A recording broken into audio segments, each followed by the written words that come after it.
Hello Cambridge College students, my name is Brooks Winchell from the Center for Excellence in Learning and Teaching, and in this short video I'm going to show you how to log into MyCC and access the registration page, how to search for courses in the registration page, how to refine your search, and how to register for courses. So the first thing you always want to do is check in with your advisor or success coach. Set up a meeting with that person and get some advice about which courses you should register for and which would fit best in your academic plan. After you meet with your advisor or success coach and they give you some recommended courses, then you want to come to MyCC and register for courses. So from the Cambridge College website, click Login and go to MyCC. And then you want to click SSO Login and log in with your credentials, which should be your first name dot last name, and your password is usually 00 in your student ID unless you've reset that. If you have any trouble with your passwords, you can contact helpdesk@cambridgecollege.edu. So from the MyCC homepage, you'll see tabs across the top. The registration tab is the second one, so click that one. And in the registration tab, you'll see several portlets. The first one on the top left has this video, how to register for courses. It also has PDF versions of graduate and undergraduate course schedules. You'll also see a course history portlet where you can access all your courses and grades from previous terms. You'll see your course schedule, which will show your currently registered courses. And because I haven't registered yet, there are no courses displayed here. You'll see your registration portlet, which is where you'll register for courses. And then on the right, there's information about holds. So if you go to register and it tells you that you have a hold, you can identify what kind of hold it is by a hold code. So FA would be financial aid hold, BO or BR is a business office hold, AB, AE, and AP are academic holds, and then there might be some other holds such as graduation pending. So if you have any of those holds in your account, you want to go to this page and contact these numbers or send emails to these offices to help clear those holds. So when it comes time to register for courses, you want to go to the registration portlet and notice that it says before you register, complete the personal information update form.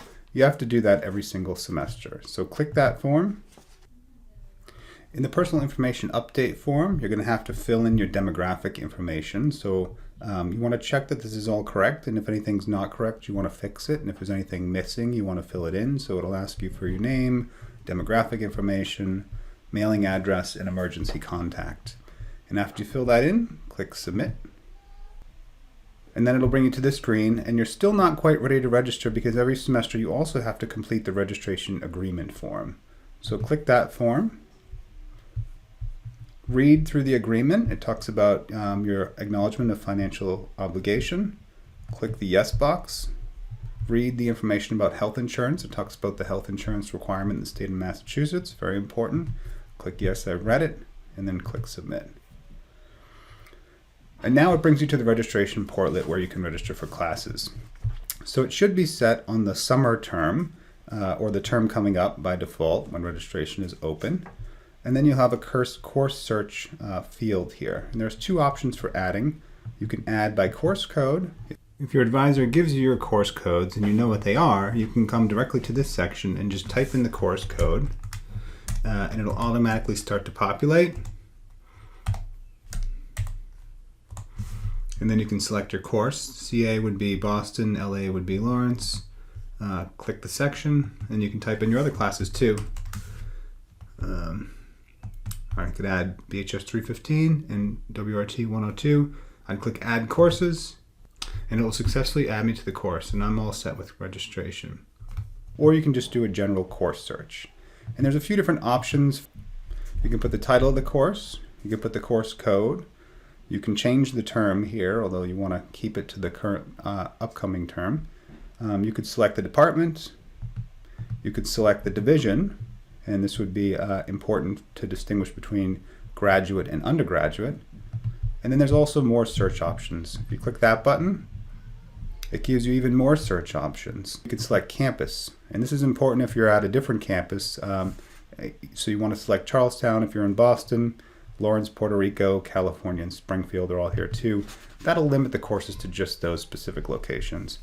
And then when you're ready to select courses, click Search. and you'll get a whole list of courses. If you haven't added a lot of limiters, you'll probably see many courses in addition to several different pages of courses. And they're all organized by course code. So if you're in the counseling psych, a lot of your courses are under CCP. If you're in education, a lot of them are under EDU. If you're in management, a lot of them are under MM. And undergraduate courses vary by the major. BS would be business, PS would be psychology, WR would be writing. So in the course list, you'll notice the course code that's hyperlinked. If you click that, you'll get more information about the course, including the day and time that it's meeting, where it's meeting, the location, as well as the course description, what'll be happening in that course. And you'll see how many people are currently enrolled in that course. So right now there's 0 enrolled out of 20, so there's plenty of space in it. And it also tells you the division here. If we click back, you'll notice that it doesn't work. That's because the back button doesn't work in MyCC, so you'll get this screen here. So instead of hitting the back button on your web browser, what you want to do is use this back button right here, which will bring you back to your course search.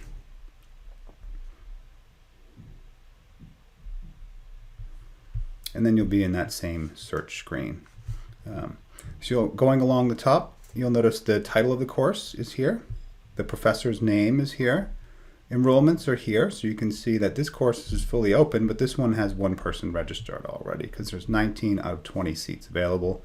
The course is open. It tells you the day and the times of the course and the begin and end dates of the course. So look through the list of courses, and you'll notice just to the left that the professors will have listed the textbook information, and you'll notice that with a plus sign. Courses that don't have the plus sign, the professors haven't yet added the textbook information. This professor is particularly good. He's added the textbook Open Educational Resources Assigned in Class, which means that there's not a textbook. So that's something that you can consider when you're registering. To the left of that, you'll have the add options. And you'll only have add options for courses that you can register for. So if you see one that a professor's recommended and you want to add it, just check the box and click Add Courses. And after you click the Add button, you'll see that a message that says that your course has been successfully added. If you get any kind of error message or if it shows that you have a hold, you may have to contact one of those offices to help clear that hold. But right now we can see the course has been successfully added, and we can see it under our course schedule here, and we'd see it under our course schedule on the main page under registration. So here it is in the main page under registration now. And if after you've added a course, you decide you want to drop that course, you'll go over here to this module and click Add Drop Courses. Scroll down and you'll see the courses that you're currently registered for. Just check the box and put Drop the Course. But if you're going to drop a course, you need to make sure you drop it by the add drop deadline or before the course starts for a weekend intensive. And now it shows that that course has been dropped. So that's our registration video. Again, I'm Brooks Winchell from the Center for Excellence in Learning and Teaching. If you have any questions, you can reach out to me, and you can also reach out to any of the offices here for questions with hold, and academic advisors for questions about, and success coaches for questions about registering in courses. Good luck. Thanks.